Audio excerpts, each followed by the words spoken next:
à nouveau. Bonjour à tous pour ceux qui viennent de nous rejoindre dans ce Morning Data du mercredi matin consacré à l'avenir de l'activation sans cookies. C'est à toi, Maggie. Bonjour à toutes et à tous. Je suis ravie de vous voir aussi nombreux déjà inscrits, mais connectés, puisque le nombre continue à augmenter. Et nous allons discuter avec vous aujourd'hui l'avenir de l'activation, donc de la publicité digitale au global, avec plusieurs challenges pour notre industrie. Des challenges liés au consentement dans un premier temps, amorcé en 2009 par la directive e-privacy qui a établi la règle que pour poser un cookie qui soit first ou third party, il ne faut un consentement de l'utilisateur. Disposition renforcée par le GDPR à partir de mai 2018 pour préciser comment collecter ce consentement, mais également aussi pour établir les règles de collecte et de traitement des données personnelles, et le cookie étant une donnée personnelle. Il rentre totalement dans le champ d'application du GDPR. Et comme on le sait, les dernières recommandations de la CNIL ont rajouté une couche supplémentaire à tout ça à partir de septembre dernier, et surtout leur entrée en vigueur à partir de mars, qui nous oblige à partir de maintenant de considérer que le scroll ou la consultation d'un site ne vaut plus consentement. Et donc, on ne peut pas poser de cookies, que ce soit first ou third party. Donc là, on a un premier challenge assez important qui est lié au fait d'obtenir un consentement valable, consentement éclairé, pour pouvoir poser des cookies. Et le deuxième versant, c'est effectivement la dimension cookie-less plutôt technologique. Toutes les annonces des navigateurs, Mekim en a parlé un petit peu, notamment Google qui a annoncé en mars 2020 qui n'allait plus en janvier 2020, qui n'allait plus supporter les third-party cookies à partir de 2022. Mais le mouvement était déjà amorcé par Firefox en 2019 et en mars, Safari a également suivi. Et donc, actuellement, aujourd'hui, les univers Firefox et Safari ne supportent pas de cookies tiers. Donc, on est dans un univers cookie-less. Et la question qu'on peut se poser, c'est comment allons-nous continuer à faire de la publicité? Comment allons-nous continuer à activer si nous n'avons pas de données personnelles, donc des cookies, et si nous n'avons pas la possibilité de les poser, ces cookies-là, de les reconnaître? Margaretha, il y a déjà une question. Quelle activité ce matin? Cookie-less et consentless, est-ce que c'est la même chose? Alors, on pourrait être tenté à dire oui, parce que le résultat, en fait, final est le même, c'est-à-dire qu'on n'a pas d'identification de l'utilisateur de manière individualisée, et donc on ne peut pas poser de third-party cookies. Il y a quand même des différences. Quand on parle de cookie-less, on parle plutôt de limitation technologique, c'est-à-dire que c'est lié aux navigateurs et eux qui ne permettent pas d'avoir l'exécution, la pose en tout cas, et la lecture du cookie. Et quand on parle de consentless, c'est plutôt lié à des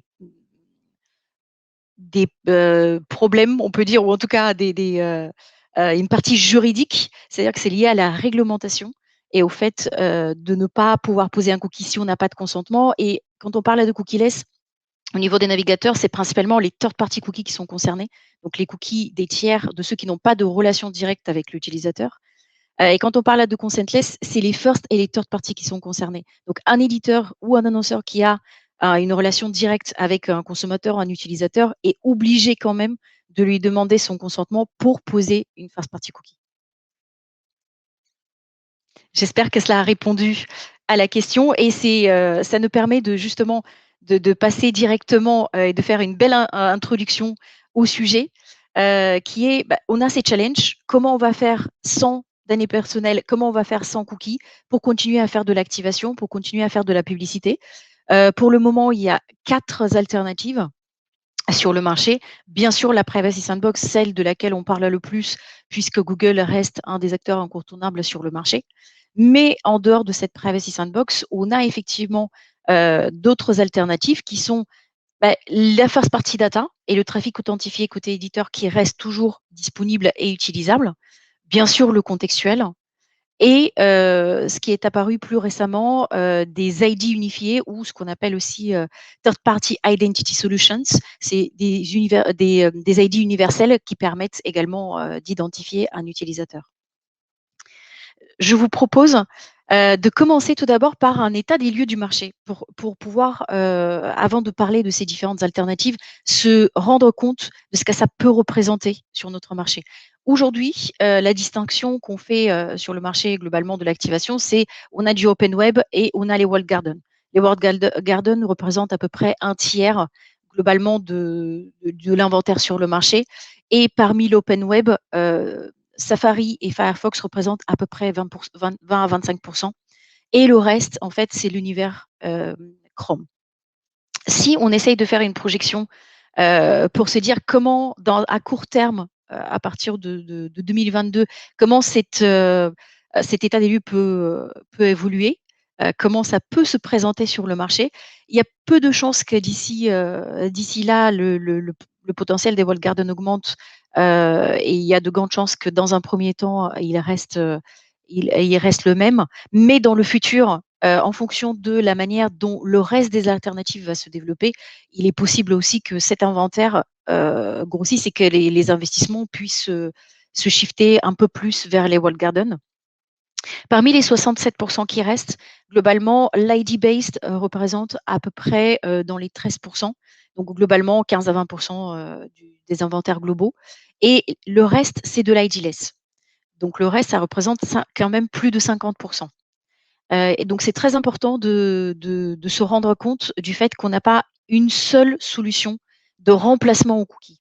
On peut pas se dire: «Demain, le cookie n'existera plus, je prends telle solution et c'est elle qui va à 100 remplacer ce que je faisais jusqu'à présent». En fait, ce qu'il faut faire, c'est jouer avec toutes les alternatives et se rendre à l'évidence qu'il faudra, faire des ajustements en fonction, de sa stratégie, de ses objectifs et que c'est quelque chose qui va évoluer aussi dans les années, à venir. Je vous propose de passer, mais Kim vous a parlé tout à l'heure du petit sondage, de faire une petite pause. On démarre avec le sondage. Donc, vous avez 3 onglets, chat, questions et sondage. Donc, si vous allez dans sondage, vous allez retrouver la question: quelle solution souhaitez-vous tester? Contextuel ID-less, cohort Flock ID, donc solution de la Privacy Sandbox, Unify ID ou First Cookie Local Storage. À vous de jouer et de répondre. Alors, vous êtes déjà très réactif. Je pense que vous voyez directement, une fois que vous avez voté, les résultats du sondage et ils bougent à chaque fois que quelqu'un vote. Donc, cohorte et flock de la Privacy Sandbox pour 36%, contextuel ID-less pour 27%, et ça bouge, 36, 32, 18%, 14% sur First Cookie Local Storage et Unify ID, 14%. Intéressant. Merci beaucoup de votre participation. On continue, Maggie. Je vois que nous avons une question de Lisiane.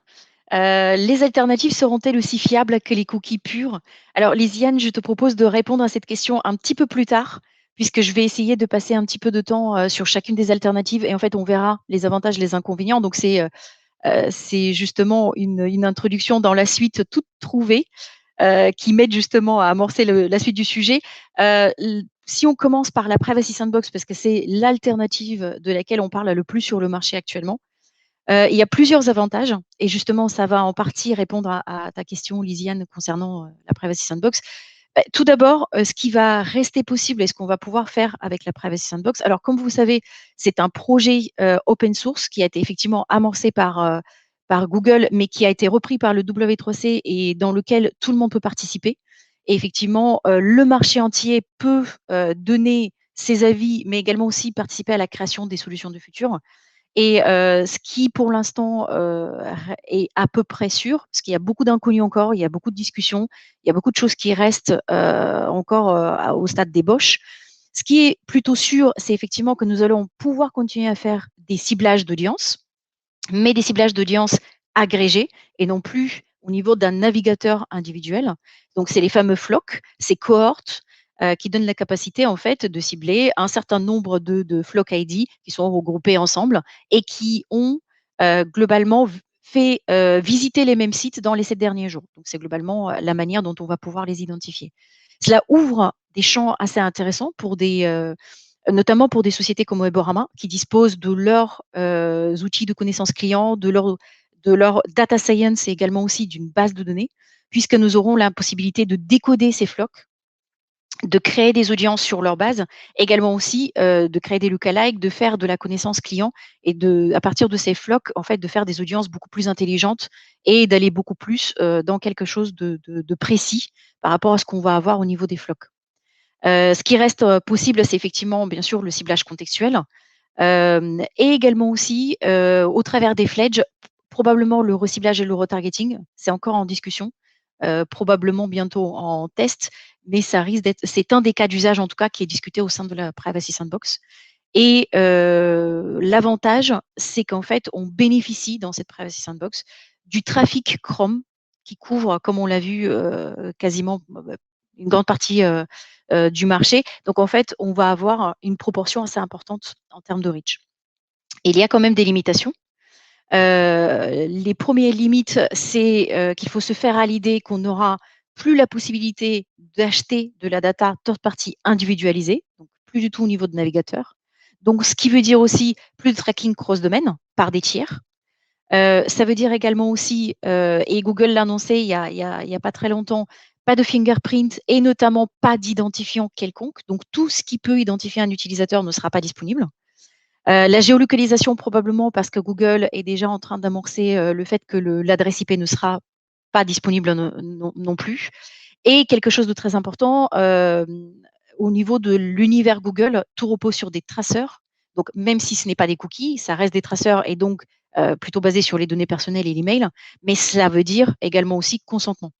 Donc ça, c'est aussi à prendre en considération quand on veut faire des tests, notamment au niveau de la Privacy Sandbox. Et comme vous l'avez vu, les flocks sont déjà disponibles à tester, alors plutôt aux États-Unis qu'en Europe, parce que nous avons le RGPD qui pose quelques soucis à ce niveau-là. Mais aux États-Unis, il y a des acteurs comme nous qui sont présents sur ce marché qui auront la possibilité de tester et de pouvoir se faire une idée sur ces flocks et sur ce qu'on peut en faire.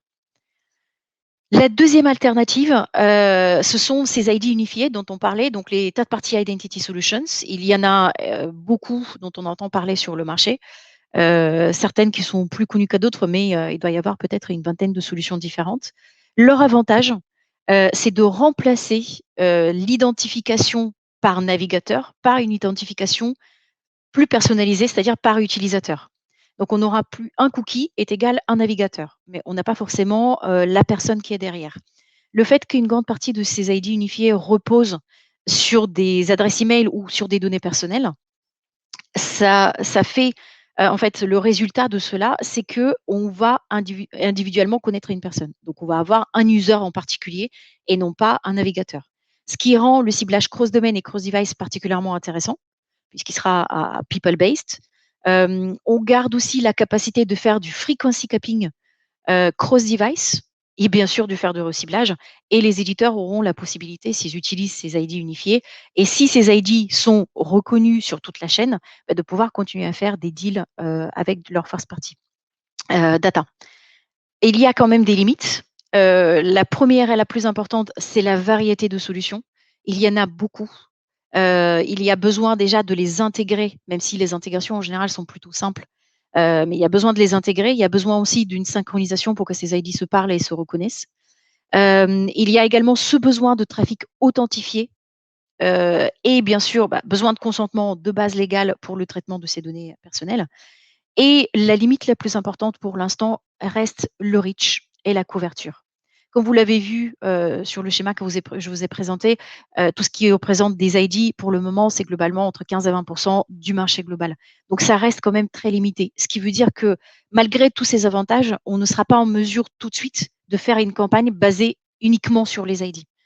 Pour que ça vaille le coup d'en faire une campagne, il faut que les ID, en fait, il faut que l'utilisateur soit authentifié non seulement sur un site éditeur, mais sur beaucoup de sites pour qu'on puisse faire réellement une campagne publicitaire dessus.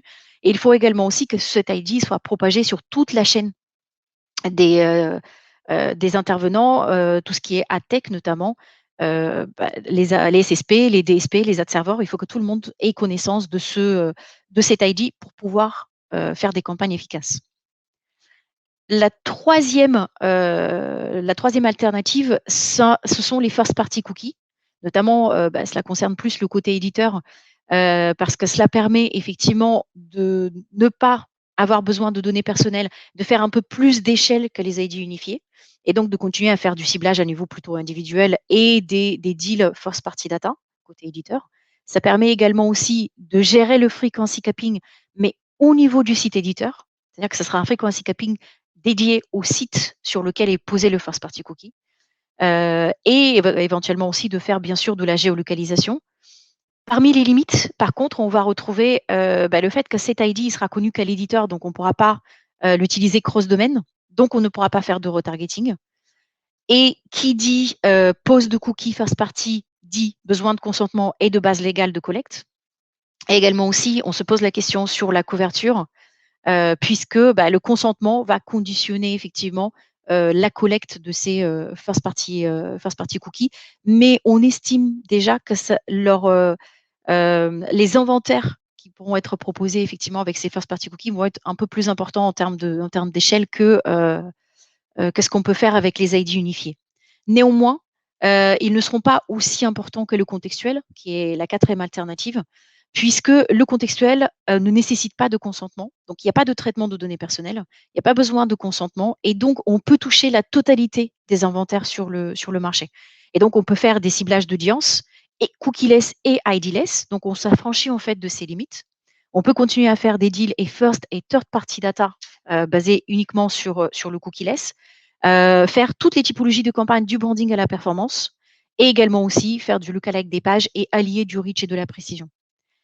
Dans les limitations, on en a bien sûr quelques-unes. Le fait de ne pas connaître individuellement les utilisateurs, ça nous limite au niveau du frequency capping. Donc, si on ne connaît pas l'utilisateur, on ne peut pas appliquer du frequency capping.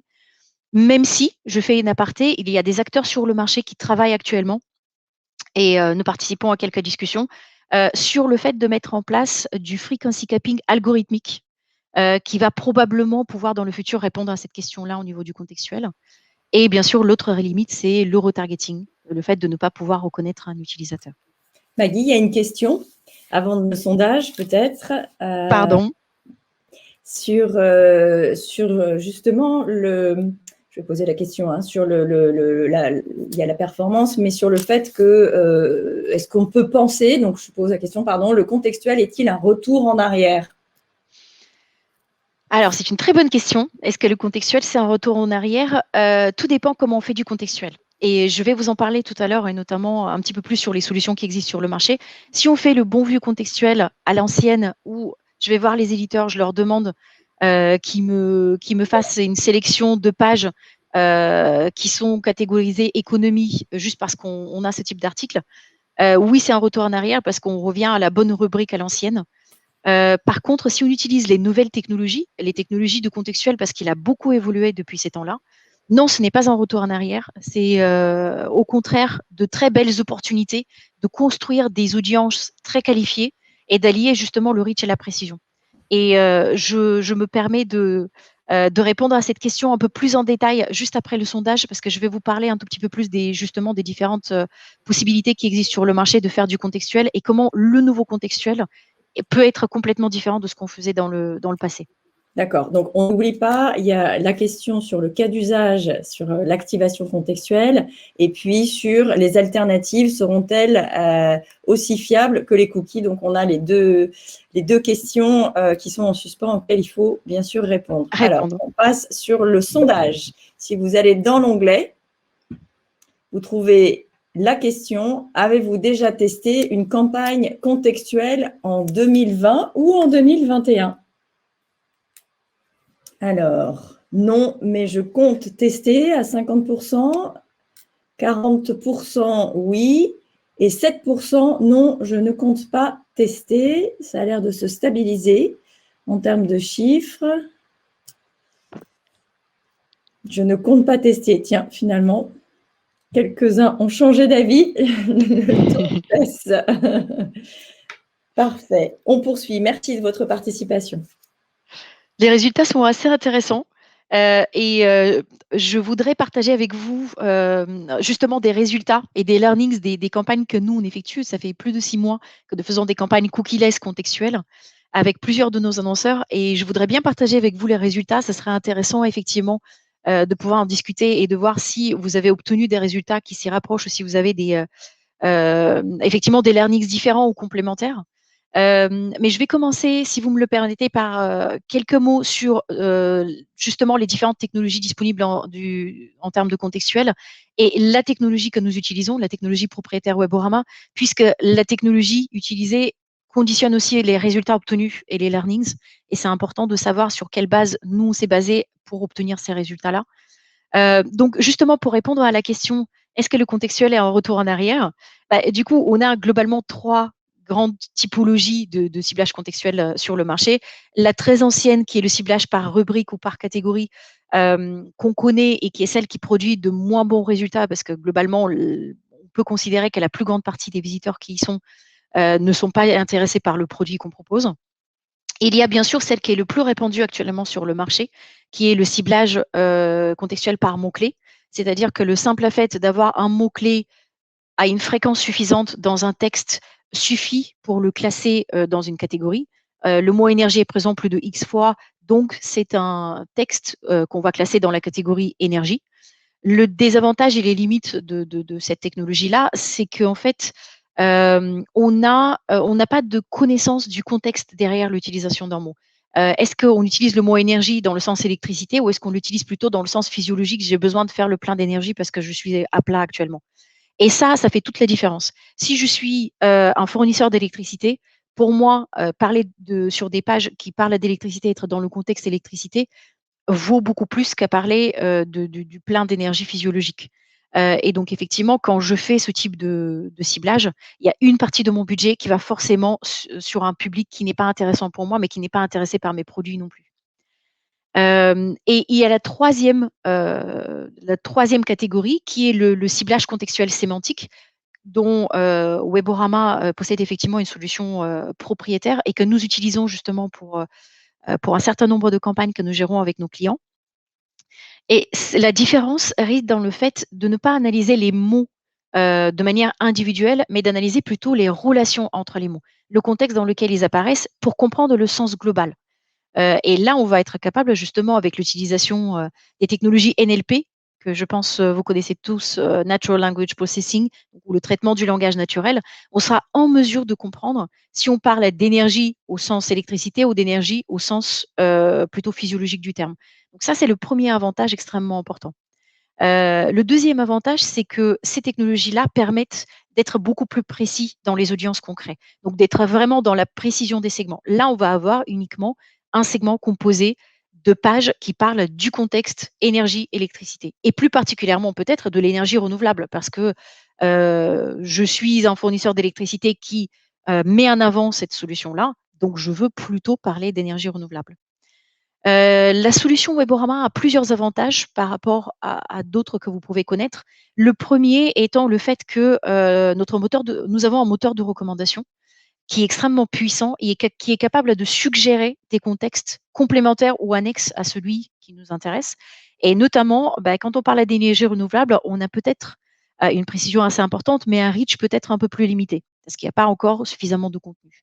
Donc le moteur de recommandation va être en mesure de dire il y a l'électricité verte, qui est un sujet similaire. Il y a également énergie durable. Il y a la consommation responsable. Ce sont tous des sujets qui gravitent autour du même contexte et qui gardent la même précision, mais qui permettent justement d'augmenter le reach. Et donc, effectivement, ici, on retrouve les avantages du cookie, c'est-à-dire faire du reach avec de la précision et être capable de retrouver un certain nombre un nombre d'inventaires très important pour ne pas être obligé de faire de la surexposition pour générer de bons résultats. Comment cela fonctionne? Quelques mots juste rapidement. En fait, nous identifions le contenu de plus de 200 millions de pages web que nous analysons avec nos outils d'intelligence artificielle sémantique. Ces outils-là, ils essayent de comprendre le texte comme si c'était un humain qui le lisait et à partir de là, de le catégoriser, bien sûr, dans différentes catégories et de le scorer par rapport à l'affinité au sujet. Et cela nous permet de construire des segments génériques. Ceux qui connaissent la base de données Weborama user-based, vous savez qu'on a un certain nombre de catégories qui sont basées sur la taxonomie IAB, notamment auto, beauté. On va trouver toutes les catégories effectivement à standard. Mais également aussi, ça nous donne la possibilité de continuer à créer un nombre de segments custom illimité.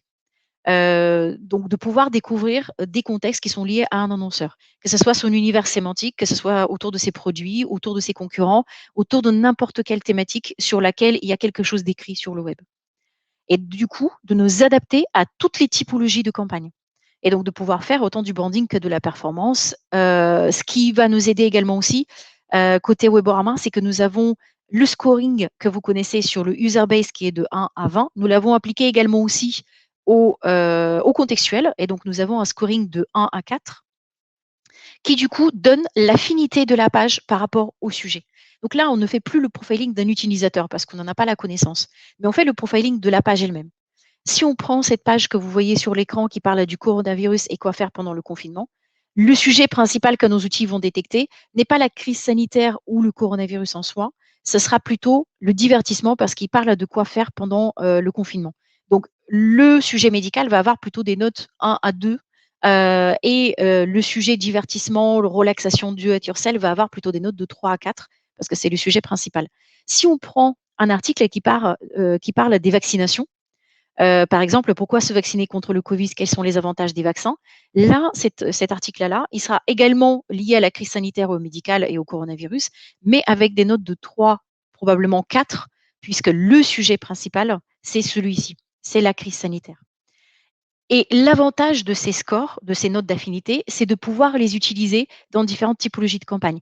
Les notes de 1 et 2 sont sur des reaches plus importants et des signaux faibles et moyens, et donc ça nous permet de faire des campagnes plutôt de branding, de considération ou de génération de trafic. Et les notes de 3 à 4 donnent beaucoup plus de précision dans le contexte et donc nous permettent de faire des campagnes de performance.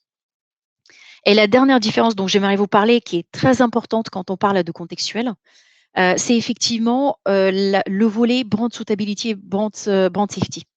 Nos outils sont capables de produire des segments qui sont et brand safe et brand suitable par défaut, et donc de donner la possibilité au moment de leur création d'exclure les contextes dont on ne souhaite pas parler. Je voudrais parler du confinement, quoi faire, bon, on est dans l'actualité, quoi faire pendant le confinement, mais je veux exclure tous les contextes qui parlent de mort de coronavirus ou tous les sujets anxiogènes autour du coronavirus, parce que c'est pas dans cet univers-là que je veux proposer ma marque. Et je ne veux pas d'effet négatif. Mais ça peut aller beaucoup plus loin. Je m'appelle GRDF. Je ne veux pas annoncer sur des contextes qui parlent de suicide au gaz ou d'explosion de gaz, par exemple.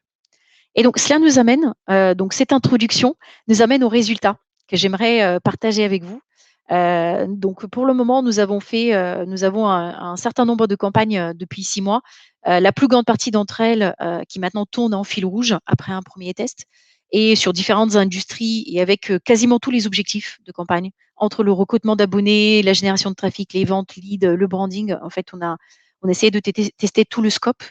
Et il y a des learnings extrêmement intéressants. Et ce serait intéressant de partager avec vous les résultats que vous avez obtenus, vous, et ce qui sont approchants. Le premier learning important, c'est les CPM. Les inventaires cookieless, pour le moment, sont moins chers puisqu'il y a moins de concurrence. Donc, ils vont être, ça dépend des éditeurs, mais entre 20 et 40% moins chers par rapport à ce qu'on peut avoir avec les cookies. Donc, c'est une occasion de tester le contextuel maintenant, puisque pour le même budget, on peut obtenir des résultats beaucoup plus importants. Les CTR restent globalement stables sur le display et ils augmentent un petit peu sur le natif parce que le natif, effectivement, par défaut, est très lié au contexte, ce qui est moins le cas du display. Donc, effectivement, les CTR sont beaucoup plus élevés sur le natif comparé à ce qu'on a sur le display. Mais on garde, il y avait une inquiétude pendant un petit moment, est-ce que le nouveau contextuel sera en mesure de conserver ou d'augmenter les CTR? Et ce qu'on a retrouvé sur nos campagnes, mais globalement, les discussions que j'ai sur le marché, c'est ce qu'on retrouve en général sur le marché également aussi. Les CPA sont extrêmement bons. Nous sommes vraiment fiers d'avoir obtenu d'excellents résultats. Chez nos clients, que ce soit sur du lead ou de la vente, on a obtenu entre moins 30 et moins 40% versus l'objectif, et des CPA qui sont en général, ou de coûts d'acquisition très très proches de ce qu'on fait sur les campagnes cookies, qui en général tournent depuis 2, 3, parfois 4 ans, et qui sont optimisées déjà sur le long terme. Donc souvent, on a des différences qui se jouent à quelques centimes entre les coûts d'acquisition cookies et les coûts d'acquisition cookieless, ce qui est extrêmement intéressant. Et la visibilité est très bonne. Juste avant que tu passes sur la dernière visibilité, le CPM, il y a une question sur le CPM contextuel, il est assez attractif. Est-ce que tu penses que ça va durer? C'est une très bonne question. Alors, pour l'instant, jusqu'à fin d'année, probablement, mais il va progressivement augmenter parce que l'intérêt pour le contextuel commence à être de plus en plus important. D'ailleurs, vous avez été 50% à répondre que vous avez déjà fait des tests. Pour le moment, la manière dont ça fonctionne, c'est qu'en fait, dès qu'on n'a pas de signal de cookie ou de consentement, donc c'est un petit peu lié, les algorithmes des DSP dépriorisent un petit peu ces inventaires-là, et donc les bits sont beaucoup moins chers. Mais c'est déjà en train de s'ajuster parce que la demande commence à augmenter, et en fait, c'est toujours une question d'offre et de demande. Donc la demande est déjà en train d'augmenter progressivement. Donc on voit que les CPM commencent progressivement à suivre aussi. Donc d'ici la fin de l'année, il y a de grandes chances qu'on retrouve des CPM beaucoup plus importants et qui se rapprochent beaucoup plus du cookie. Et à partir de janvier, effectivement, on va repartir sur des bases, à mon avis, assez stables par rapport à ce qu'on connaît déjà. Donc si vous voulez tester, c'est le moment. C'est le moment de le faire. J'espère que cela répondait à la question. Et je vais finir par rapport aux learnings avec la visibilité, qui est également bien meilleure sur le contextuel qu'à celle sur les cookies, mais pour plusieurs raisons. La première étant, c'est que effectivement, nous, on a l'habitude de travailler beaucoup avec des sites premium, et la manière dont notre base de données contextuelle est créée, c'est avec un nettoyage très important au niveau des pages. C'est-à-dire que toutes les pages qui n'ont pas de contenu suffisant pour être en environnement qualitatif pour de la publicité sont éliminées par défaut. Donc on se retrouve sur des inventaires très premium et des inventaires de grande qualité, et donc forcément la visibilité suit derrière. Donc si on continue sur le contextuel, et si on n'a pas d'autres questions ou des retours sur les learnings, parce que ce serait intéressant pour nous d'avoir le partage de votre côté, ce que j'aimerais ce dont j'aimerais vous parler maintenant, c'est du côté éditeur, parce qu'on en parle beaucoup moins sur le marché. On parle toujours, quand on parle d'activation, on parle des annonceurs plutôt, mais chez les éditeurs, il y a aussi des problématiques, notamment comment créer des assets data et comment créer des assets data en masse. On a vu les limites et des ID unifiés et des cookies first party. Comment permettre aux éditeurs d'avoir toujours des assets data suffisamment importants? Et nous avons justement une solution afin de permettre aux éditeurs de continuer à proposer des deals data ou data plus média, et à l'échelle suffisamment importante. C'est notamment la possibilité de créer leur propre asset data contextuel. Donc, de crawler les pages de leur site, de les analyser, segmenter, de créer des segments, et de pousser ces segments-là dans leur ad server afin qu'ils puissent les activer dans l'univers programmatique ou sur du gré à gré. Et nous sommes déjà connectés à des outils comme Google Ad Manager ou Smart, et ça donne la possibilité aux éditeurs en fait de disposer de ces outils assez rapidement. Et la deuxième possibilité que le contextuel offre aux éditeurs, c'est le recrutement d'abonnés. On sait que même dans un monde cookieless, ça reste une problématique importante, et encore plus dans ce qu'on vient de se dire. Une des alternatives, ça va être notamment les CID basés sur du trafic authentifié. Donc les éditeurs ont tout leur intérêt à créer le maximum d'abonnés, de recruter le maximum d'abonnés. Et nous avons une solution, et nous travaillons avec plusieurs éditeurs sur ce volet-là, notamment une brique connaissance client qui permet d'identifier les visiteurs, les abonnés en tout cas des sites éditeurs, et en les comparant à la population française, en comprenant leurs différences, leurs spécificités, la capacité de créer à partir de là des segments sur mesure qui sont effectivement étendus sur la base de données Weborama, et d'aller faire de la prospection pure et du recrutement d'abonnés. Et nous faisons des campagnes depuis plusieurs années avec certains de nos éditeurs qui se passent extrêmement bien et qui génèrent un grand nombre d'abonnés pour eux, et qui leur permettent justement de créer ce trafic authentifié dont ils ont besoin.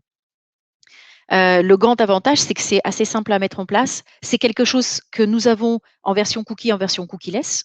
Et donc, ça peut permettre de commencer dès maintenant à travailler sur ces problématiques-là. Je ne sais pas s'il y a d'autres questions, mais je te laisse, Miki, me dire. Je les garde, il y a d'autres questions, je les garde un peu pour la fin et c'est lié finalement aux métriques disponibles dans la Privacy Sandbox. Donc, je te laisse avancer sur les métriques et je pose des Super. questions. Et cela me permettra aussi de répondre à la question de Lisiane du début, qui était sur l'efficacité de ces différentes alternatives. Alors, la première question, justement, c'est une bonne question qu'on peut se poser, c'est qu'est-ce qu'on peut traquer si on n'a pas de cookies? Donc, on est en janvier 2022, on n'a pas encore tout mis en place en termes d'alternatives, qu'est-ce qu'on peut faire? Alors, les choses, en fait, les métriques qui ne sont pas cookies dépendants sont globalement tout ce qui est impression, clic, visibilité, la brand safety et le taux de complétion. Donc, ce sont des métriques qu'on va pouvoir conserver et qu'on va pouvoir garder même si on n'a pas de cookies. Ça nous donne la possibilité de continuer à effectivement optimiser les campagnes à l'exposition, au reach, au CPC, à des taux de visibilité particuliers, mais également aussi de rechercher des inventaires qui sont plutôt brand safe ou également aussi d'avoir la possibilité de chercher un taux de complétion particulier. La grosse question, et c'est la dernière que moi je me suis posée et ça me permettra de répondre aux vôtres, c'est qu'est-ce qui se passe avec la mesure et l'attribution? Jusqu'à présent, et c'est pour ça que j'ai commencé en fait par ça, en disant que le cookie jusqu'à présent était l'élément central globalement de la publicité en ligne, parce il permet encore, mais il permet encore de répondre à des use cases extrêmement importants pour nous en tant qu'industrie. Le frequency capping, on en a parlé beaucoup, mais également le suivi des conversions et l'attribution. Et tout ça, c'est basé sur des identifiants individualisés. Qu'est-ce qui se passe demain si on n'en a plus? Une première solution, ce sont les browser API, donc notamment Safari qui les propose depuis 2019, puisqu'ils ont arrêté le support des third-party cookies, et Google qui le prévoit au sein du projet Privacy Sandbox. Donc en fait, toutes les données personnelles, donc l'équivalent de ce qu'on avait avant avec les cookies, donc tout ce qui est données utilisateurs, vont être stockées au sein de navigateur, qui va jouer le rôle de conservateur en quelque sorte, et qui va les fournir après à tous les acteurs de la tech pour pouvoir les utiliser, effectivement, pouvoir analyser les résultats. Donc, la partie mesure et attribution va se faire au sein du navigateur. C'est lui qui va appliquer les règles et qui va fournir le résultat. Il y a une nuance assez importante, c'est qu'en fait, ça ne sera possible sans cookie qu'en mode post-click. Pour faire du post-view, et donc que ce soit de la mesure ou de l'attribution, on a besoin d'avoir un identifiant utilisateur. Et puisque ça ne sera pas le cas, le post-view, pour l'instant, a l'air d'être quelque chose de très, très compliqué. Mais le post-click, en tout cas, sera possible. Et hors ces browser APIs, on a bien sûr la possibilité d'utiliser les Unified ID sur l'univers qui dispose d'un Unified ID partagé avec le reste de l'écosystème pour la mesure et l'attribution. Et donc, ça sera plus une question de couverture à gérer. Et bien sûr, les first-party cookies annonceurs, parce que l'annonceur, en posant ses first-party cookies sur son site, va pouvoir faire la mesure des conversions. La limite, c'est qu'il n'y aura pas d'attribution, parce qu'on ne sera pas en mesure, sans individualisation en tout cas, de reconnaître le levier qui est à l'origine d'une vente, d'un lead ou d'une action quelconque sur le site. Mais il y aura quand même une possibilité de mesure sur les sites des annonceurs. Et donc, Lisiane, pour répondre à ta question, effectivement, c'est très compliqué de dire est-ce que ces alternatives vont être plus ou moins efficaces que les cookies. Tout simplement parce que pour l'instant, alors si on prend la Privacy Sandbox, il y a beaucoup de choses qui sont vagues et on n'a pas encore testé. Donc réellement, le seul test que nous avons, c'est le test que Google a effectué et il annonce 95% de conversion pour $1, 95% de réussite de conversion pour $1 investi. Donc globalement, c'est très très bien. On a très peu d'écart par rapport à ce qu'on fait avec les cookies. Ça reste le test Google. Donc on n'a pas testé réellement. On ne sera pas en mesure de dire à quel point c'est plus ou moins efficace par rapport au reste. Concernant le contextuel, c'est pour ça que je voulais faire cette partie-là avant de répondre à ta question, parce que, en tout cas, nos learnings sont que c'est très efficace. C'est très efficace, ça nous permet de générer des résultats qui sont excellents et qui permettent de gérer toutes les typologies de campagne. Alors, quand on parle des Unified ID et des first-party cookies, tout est une question de reach. Là, ça va vraiment ça qui va déterminer l'efficacité, parce que les Unified ID permettent de faire globalement tout à un niveau individualisé, et même encore plus que les cookies, parce qu'on a un utilisateur identifié et non plus un navigateur. Mais leur reach, pour le moment et à court terme, risque d'être assez faible.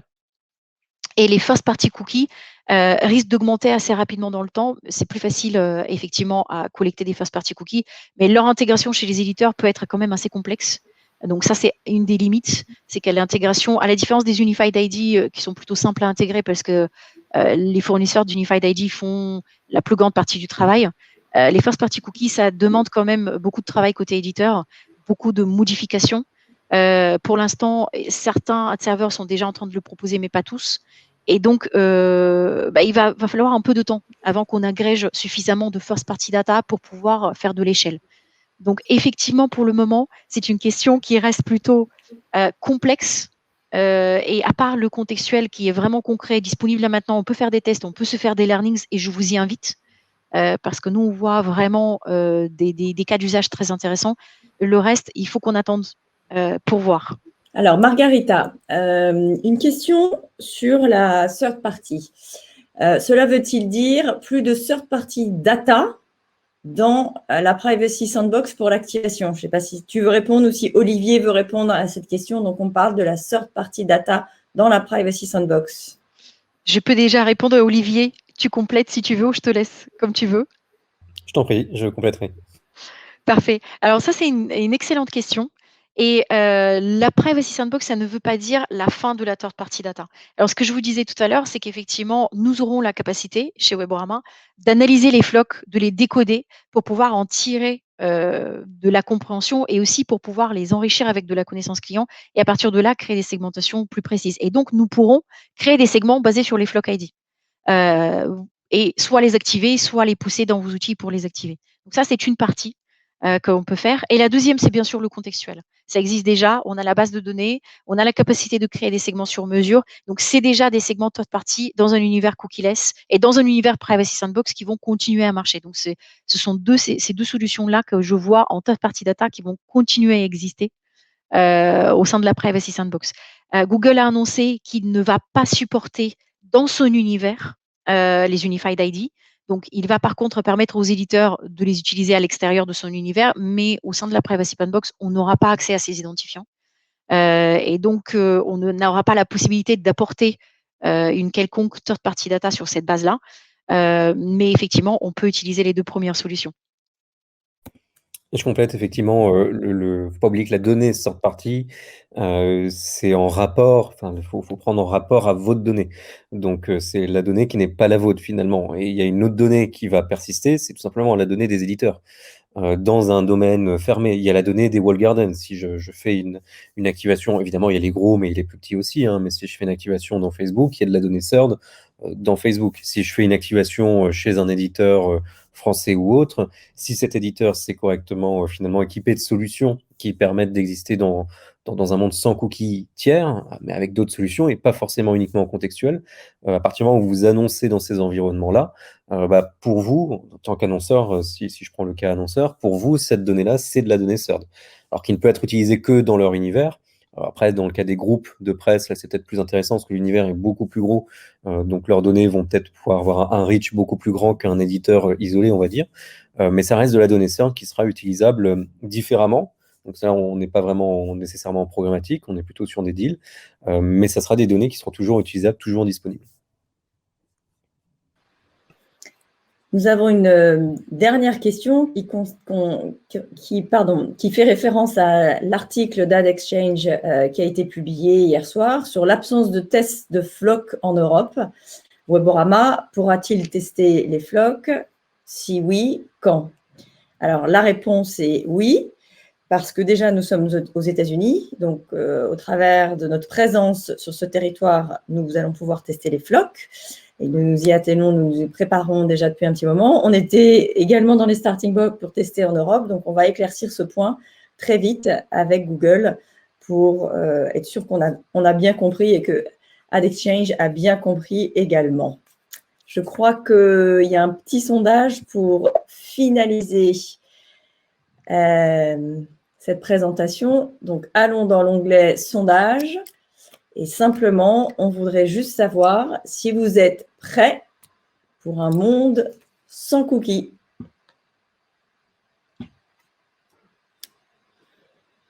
Alors, on est à 50-50. Ah, ça monte. Oui, non, oui, on ne sait pas, on hésite. Oui, à 60%, 40% de non, ça a l'air de se figer.